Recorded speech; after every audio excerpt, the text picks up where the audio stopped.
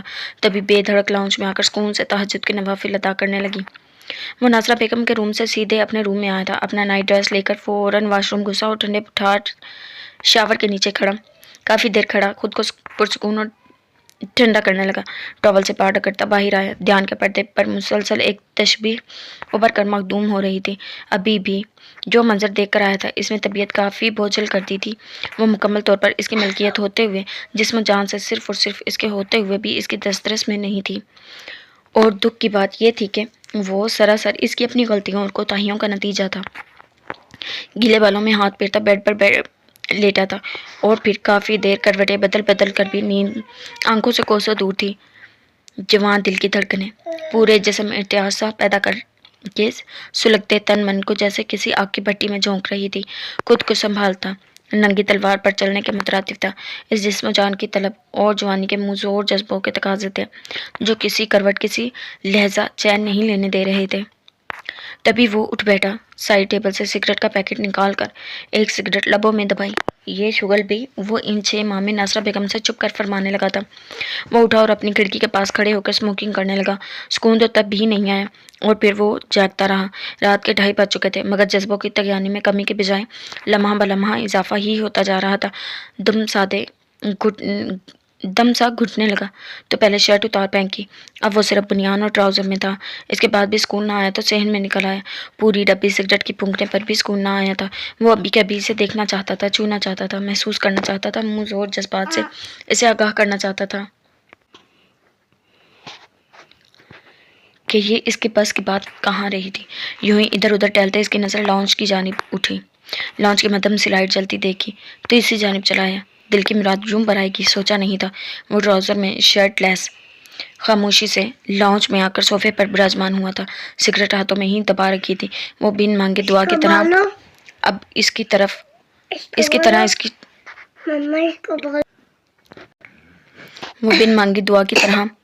اس کی ٹھیک سامنے تھی۔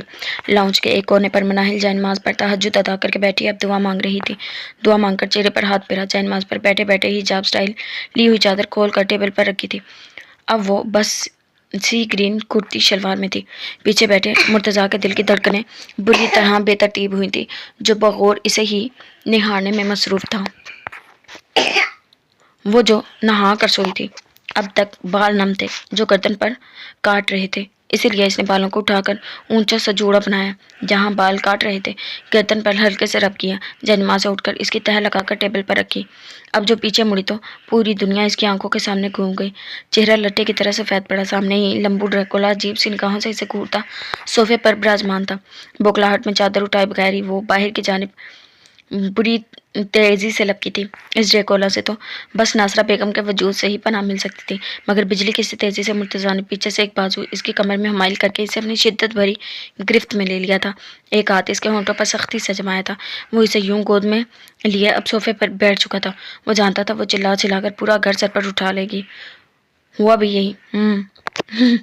وہ گھٹی گھٹی آوازیں نکالتی چلانے کی کوشش کرنے لگی۔ مناہل اس کی گرفت میں پینک ہوتی ہاتھ پیر چلا کر کسی زخمی پرندے کی طرح پڑپڑا رہی تھی۔ مرتضیٰ نے اس کے کان کے قریب سرگوشی کی۔ رات کے ملکجے اندھیرے میں وہ بالکل دھیمے لہجے میں بات کر رہا تھا۔ منو اسٹاپ اٹ، کام ڈاؤن۔ کچھ نہیں کہا میں نے، کچھ نہیں کہوں گا، بالکل بھی ہرٹ نہیں کروں گا۔ وہ پھر بری طرح جھٹپٹائی اور اپنے پیٹ سے اپنے منہ سے اس کی آہنی گرفت ہٹانے کی کوشش میں اپنی پوری جان لگانے لگی۔ I said easy, calm down baby, harm نہیں پہنچاؤں گا۔ Need you stop fighting with me, Murtaza نے کہتے نرمی سے اس کے کان کی لو پر لب رکھے۔ وہ پھر جھٹپٹائی مگر مرتضیٰ نے اتنی ہی نرمی سے اس کا پہلو سہلایا۔ بولا نا ہرٹ نہیں کروں گا، easy, relax baby, calm down, ٹیک اے بریتھ۔ وہ جو سانس بھی روک گئی تھی، مرتضیٰ نے اب نرمی سے اپنے سلگتے لب اس کی پچھلی گردن پر رکھے تھے۔ مناہل تلملائی اور ہاتھ پیر چلانے لگی، مگر مرتضیٰ کی ڈھیلی پڑتی گرفت پھر سخت ہو چکی تھی، مگر اب اس کی گستاخیاں بڑھنے لگی تھی۔ کام ڈاؤن میری جان، ایزی، پرومس کرتا ہوں ہرٹ نہیں کروں گا، تمہیں ذرا سی بھی تکلیف نہیں پہنچاؤں گا، ریلیکس میری بزدل چوہیا۔ بھاری برکم لہجے کی سرگوشی نے مناہل کے رونگٹے کھڑے کر دیا۔ مناہل نے مرتے کیا نہ کرتے کے مستاق اپنا جسم لرزتے کانپتے ڈھیلا چھوڑا تھا۔ اور ادھر اس کا جوڑا کھل کر مرتضیٰ کے چہرے پر بکھرا تھا۔ بالوں کی وہ بینی بینی خوشبو، اس کے تر و تازہ گلابی گداز، نرم و ملائم وجود سے اٹھتی مہک مرتضیٰ کے پہلے سے معطل ہوئے حواس کو بالکل شل کر چکی تھی۔ وہ مکمل مدہوش اور بے خود سا ہوا تھا۔ تبھی اس کو لے کر صوفے سے اٹھا اور اٹھ کر کھڑے ہوتے اس کا رخ اپنی جانب کیا۔ میں تمہاری لبوں سے ہاتھ ہٹانے لگا ہوں منو، چلانا مت، ریلیکس رہنا، مرتضیٰ نے کہتے اسے نرمی سے اپنے بازو کے حصار میں لیا۔ مناہل نے سختی سے آنکھیں میچ لی تھی۔ مرتضیٰ نے اس کے لبوں سے ہاتھ ہٹایا۔ وہ اب اس کی باہوں کے گھیرے میں لرز رہی تھی، کپ کپا رہی تھی، مگر پینک نہیں ہو رہی تھی۔ مرتضیٰ کے بازو جو اس کی کمر میں بندھے ہوئے تھے اسے سہارا دے رکھا تھا، مکمل اس کے رحم و کرم پر تھی۔ وہ ذرا بازو ہٹاتا تو مناہل نیچے جا پڑتی۔ مرتضیٰ نے پہلی محبت کی مہر بہت ہی نرمی سے جھک کر اس کے ماتھے پر ثبت کی تھی۔ مناہل کی پوری آنکھیں کھلی تھی، ایک نظر یہ دیکھ پائی اور شرم سے لال ٹماٹر ہو گئی، نگاہیں فوراً جھکا لی۔ اب ہوش ٹھکانے لگے تو معلوم ہوا کہ وہ شرٹ لیس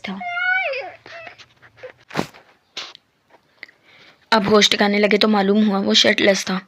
بس گھنی مونچھوں کو ہی دیکھ پائی تھی، جن کی چبھن اور جلن آج تک اسے اپنے وجود پر محسوس ہوتی تھی۔ وہ وقت یاد آتے ہی وہ بری طرح کسمسائی تھی۔ چھوڑے مجھے، جانے دے۔ مناہل کا سانس سینے میں اٹک چکا تھا، اسی لیے بمشکل گھٹی آواز میں منمنائی تھی، کہا نا easy, relax, I need you, ذرا سا بھی ہٹ نہیں کروں گا میں اب اپنی چوہیا کو، مرتضیٰ نے کہتے بہت محبت سے اس کے دونوں گالوں پر اپنے لب رکھے تھے۔ وہ اپنی سانس روک کے کھڑی تھی، چہرہ بے سرخ ہو چکا تھا۔ سانس لو منو، ریلیکس رہو۔ مرتضیٰ نے اس کی گردن میں ہاتھ ڈال کر اس کا جھکا چہرہ اوپر اٹھایا تھا۔ اپنی ناک کے قریب وہ اس کی ناک لایا، مگر وہ سختی سے اپنے لب بھینچ گئی تھی۔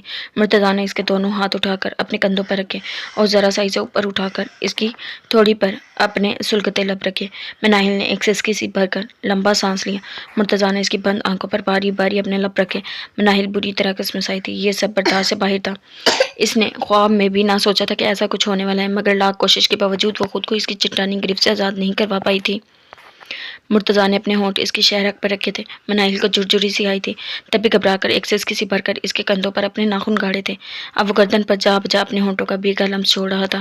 آدھی رات کے پہر، اس وقت جب وہ اپنے حقیقی خدا سے اپنے لیے سکون مانگ رہی تھی، تو دل میں خدا کا اس قدر خوف آیا کہ ہزار ناراضگی اور غصے کے باوجود وہ اپنے مجازی خدا کو خود سے دور کر کے نہیں دھتکار سکی تھی۔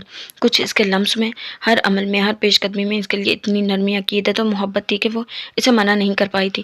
تبھی اس کی بڑھتی جسارتوں پر بے بسی کی مورت بنی اس کی باہوں میں مکمل اس کے رحم و کرم پر تھی، جب اچانک مرتضیٰ نے جھک کر اسے اپنے بازوؤں میں بھرا تھا۔ آہ مرتضیٰ، چھوڑے مجھے۔ وہ رونے والی ہو گئی تھی، آنکھیں ڈبڈبا گئی تھی، اس کے سینے پر مکے برسائے، مگر وہ سن کب رہی تھی۔ قدم اپنے کمرے کی جانب بڑھائے، اور وہ کمرہ جو مناہل کے لیے ایک نائٹ میئر بن چکا تھا، اس کے دروازے تک پہنچتے ہی مناہل بری طرح خوفزدہ ہوئی۔ اس کے لٹے کی طرح سفید پڑتا چہرہ مرتضیٰ بھی دیکھ چکا تھا۔ وہ اس کے چہرے کے تمام اتار چڑھاؤ دیکھ اور سمجھ رہا تھا۔ مرتضیٰ، شش، وہ کہتا تیزی سے دروازہ پار کر گیا، اپنے پاؤں سے ڈور لاک کیا تھا اور اطمینان سے لا کر اسے بیڈ پر نرمی سے اتارا۔ وہ آج پھر متوش پیچھے ہٹنے کو تھی جب مرتضیٰ اس کے اوپر جھکتا اس پر حاوی ہوا تھا۔ مناہل پھر بری طرح پینک ہوئی تھی جب آنسو بہاتے اس کے سینے پر ہاتھ رکھ کے اسے خود سے دور کرنے کی کوشش کی۔ مرتضیٰ نے اس کی کلائیاں نرمی سے تھام کر بیڈ پر لگائی تھی اور چلتی ٹانگوں پر اپنی ٹانگیں رکھ کر اسے پینک ہونے سے روکا تھا۔ اب وہ جھک کر بڑے حق سے اس کے آنسو پی رہا تھا۔ Relax baby, calm down, easy, کچھ نہیں ہو رہا۔ وہ اب نرمی سے اس کے وجود پر اپنے ہونٹوں سے اپنی طلب و محبت کو داستان لکھنے لگا۔ ان پیاسے ہونٹوں کی تشنگی تھی جو مٹائے نہیں مٹ رہی تھی کہ قلب۔ مناہل نے گھٹی آواز میں اسے پکارا تھا، اس کی گردن سے منہ نکال کر۔ اب مرتضیٰ نے اس کے کپکپاتے گداز لب دیکھے تھے۔ میرا نام پھر سے پکارو منو۔ وہ اس کے کان کی لبوں سے کاٹ کر اس کے کان میں سرگوشی کی تھی، پر پلیز لیو می کل۔ مناہل کے ہونٹوں سے مرتضیٰ نے چن لیا تھا۔ اب وہ آنکھیں بند کیے اپنے سینے میں بھیجے اس کے ہونٹوں کی نرماہٹوں سے اپنی پیاسی روح سیراب کر رہا تھا، مگر وہ اس کے اپنے ہر عمل میں جتنی شدت تھی، اتنی ہی نرمی اختیار کیے ہوئے تھا تاکہ اسے کوئی تکلیف نہ پہنچائے۔ کمرے میں وضو خیز خاموشی تھی۔ مرتضیٰ نے اسے آزادی بخشے بغیر ہی کمر سے تھام کر اوپر اٹھایا اور کمر سے اس کی زپ کھولتا چلا گیا۔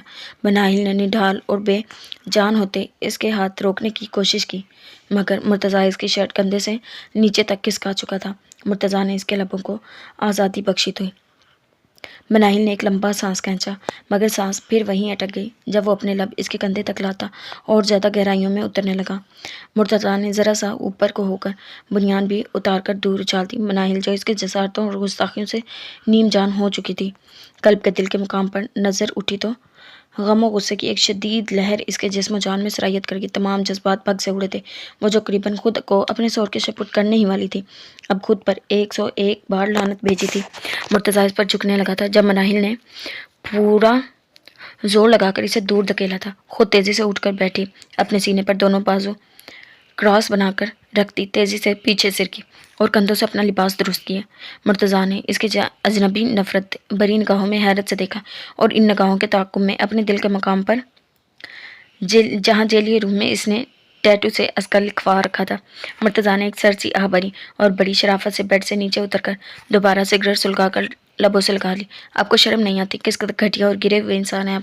اپنے دل پر اس کا نام لکھوا رکھا ہے اور نیڈ نیڈ پکارتے ہوئے مجھے اپنے بستر تک لے آئے۔ کیا میں آپ کے لیے بس ایک ضرورت کا سامان ہوں؟ وہ دانت پیس کر بولتی، ہاتھوں میں چہرہ چھپا کر پھوٹ پھوٹ کر روئی تھی۔ ظاہری سی بات تھی، وہ پوری دنیا میں ایک تم ہی ہو جو میری یہ ضرورت پوری کر سکتی ہو۔ نہیں تو اگر کوئی اور بھی ہے تو اس کا نام پتہ بتا دو، اس کے پاس چلا جاتا ہوں۔ وہ بھی کہاں لگی لپٹی رکھنے والا تھا، سکون سے اس سے پوچھ ڈالا۔ وہ سچ ہی تو کہہ رہا تھا، قدرت نے نظام بھی تو خوب رکھا تھا کہ شوہر کے سکون کی دولت صرف اور صرف اس کی بیوی میں ہی رکھ چھوڑی تھی۔ مرتضیٰ کے لال انگارہ خمار آلود نگاہوں میں اب چاہتوں کے سرخ ڈورے تھے۔ یہ ازکا کے ساتھ محبت کی بجائے وقتی اٹریکشن تھی، یا مناہل کے ساتھ وقتی چڑ کے نکاح کے 2 بول سے ہی اس کے دل کی دنیا کایا پلٹ ہو چکی تھی۔ تبھی تو اپنے دل کی پوری رضامندی سے اس نے اس کی جانب اپنے قدم بڑھائے تھے، مگر ابھی اگر بولتا تو سب بے معنی ہوتا، کیونکہ اس کے قول و فعل میں تضاد تھا۔ وہ اس طرح اس کے دل کے مقام پر لکھا ہوا یہ نام، جس پر دوبارہ اس نے توجہ نہ دی تھی، اس سے صاف منہ چڑھا رہا تھا۔ سگریٹ لبوں میں دبائے کھڑکی تک آیا تھا۔ پیچھے وہ بیڈ سے نیچے اترنے لگی تھی۔ جب مناہل قریب نہیں آنا، مت آؤ، تمہاری مرضی، مگر آج اگر ابھی اس بیڈ سے تم نے ایک قدم بھی نیچے اتارا تو میں قسم خدا کی اسی وقت تمہارے سامنے اپنی جان لے لوں گا۔ مرتضیٰ کی سر سے وہ راہٹ پر مناہل نے نیچے اترتے اپنے قدم تیزی سے واپس کھینچے تھے کہ اس پاگل کبتی وحشی سے کچھ بعید بھی تو نہیں تھا۔ آپ کو پتہ ہے آپ کتنے گھٹیا اور برے انسان ہیں؟ وہ پھر چلملا کر بولی تھی، گھٹنوں میں منہ دے لیا، مگر اپنے دل کی بڑھاس نکالنے سے باز نہیں آئی تھی۔ جانتا ہوں، کچھ نیا بتاؤں، ادھر بھی سکون ہی تھا۔ آئی ہیٹ یو، وہ غرائی۔ مرتضیٰ گہرا مسکرایا، no you don't baby, you still love me a lot. نہیں تو میری جان لینے کی دھمکی کی پرواہ نہ کرتے ہوئے یہاں سے چلی جاتی۔ مرتضیٰ نے کہا تو مناہل نے جھٹکے سے سر اٹھا کر اپنے لب کاٹتے اسے اشتعال سے گھورا تھا۔ مجھے صرف پھوپھو امی کی پرواہ ہے، وہ دو بدو جواب دے رہی تھی۔ یہ ہونٹ کاٹنا بند کرو، یہ حرکت صرف مجھے سوٹ کرتی ہے، مرتضیٰ نے سکون سے کہا۔ پتہ نہیں وہ اس کو جان بوجھ کر زج کر رہا تھا یا اس کی برداشت آزما رہا تھا۔ آپ کو مجھے رلا کر تکلیف پہنچا کر آخر کیا خوشی ملتی ہے؟ وہ کہتی پھر بے بس ہوئی تھی، گھٹنوں میں منہ گرائے رو رہی تھی۔ مرتضیٰ چونکا تھا۔ نہیں، آج وہ یہاں غلط تھی کہ آج اس کے یہ آنسو تڑپنا مرتضیٰ کو بہت تکلیف پہنچا رہے تھے۔ اس نے اپنی جسم و جان کی طرح سلگتی وہ سگریٹ بجھائی، ایک لمبی سی سانس کھینچی۔ اگر تکلیف پہنچانی ہوتی یا رلانا ہوتا تو پیچھے نہیں ہٹتا منو بیبی، اب تک تو بہت کچھ ہو چکا ہوتا۔ مناہل نے اپنے جبڑے بھینچتے، اللہ جانے پیدا ہو کر کیا کھایا تھا اس بندے نے جو اتنا بے باک تھا کہ مناہل کی ہتھیلیاں پسینے سے بھیگ جاتی تھی۔ وہ دھیمے قدموں سے چلتا اس کے سر پر پہنچا تھا، کمفرٹر کھولا اور اسے بازوؤں سے تھام کر تکیے پر لٹا دیا۔ وہ جھلملائی، کیا کر رہے ہیں؟ چھوڑیں مجھے۔ وہ اپنا بازو چھڑوانے کی کوشش میں ہلکان ہوئی تھی، نہیں چاہتی کہ اپنے شوہر کی ضرورت پوری کرنے کے چکر میں تم کسی بھی قابل نہ رہو تو چپ چاپ ہو جاؤ، بزدل چڑیا۔ مرتضیٰ نے اس کا جبڑا ہاتھوں میں دبوچا تھا۔ میرا نام مناہل ہے، وہ چڑ گئی تھی، فجر ہونے والی ہے، مجھے باہر جا کر نماز پڑھنی ہے۔ مناہل نے اس عقوبت کھانے سے بھاگنے کو بہانہ گڑا اور نگاہیں چورا کر بولی، بھلا وہ اس بے حس کے پہلو میں کس خوشی سے میں سوتی؟ ابھی کافی وقت ہے منو، آخر مرتبہ بول رہا ہوں سو جاؤ، اب اگر دل و دماغ گم گئے تو آئی سویر بچ نہیں پاؤ گی۔ وہ اس کی چن پر لب رکھتا ہے سرگوشی میں بولا تھا۔ مناہل کو اس کی سانسوں کی سگریٹ ملی مہک اپنے سینے میں اترتی محسوس ہوئی تھی۔ مناہل نے اس آدم خور کو خود سے پیچھے دھکیلا اور کمفرٹر میں منہ دے لیا۔ مرتضیٰ اسے دیکھتا صوفے تک آیا تھا، جانے کیوں، مگر اب وہ سکون میں تھا۔ بزدل چویا بڑبڑاتا آنکھیں موند گیا۔ جی تو جناب یہ تھی ہماری آج کی ایپیسوڈ، امید کرتی ہوں آپ کو پسند آئی ہوگی ویڈیو۔ جو ہماری ویڈیو ہے اس کو لائک کیا کریں، سبسکرائب کریں چینل کو، اور بیل نوٹیفیکیشن کو بھی آن کر لیں تاکہ ہر ناول کی نئی نوٹیفیکیشن آپ تک بآسانی پہنچ سکے۔ تو ملتے ہیں نیکسٹ ایپیسوڈ کے ساتھ۔ اللہ حافظ۔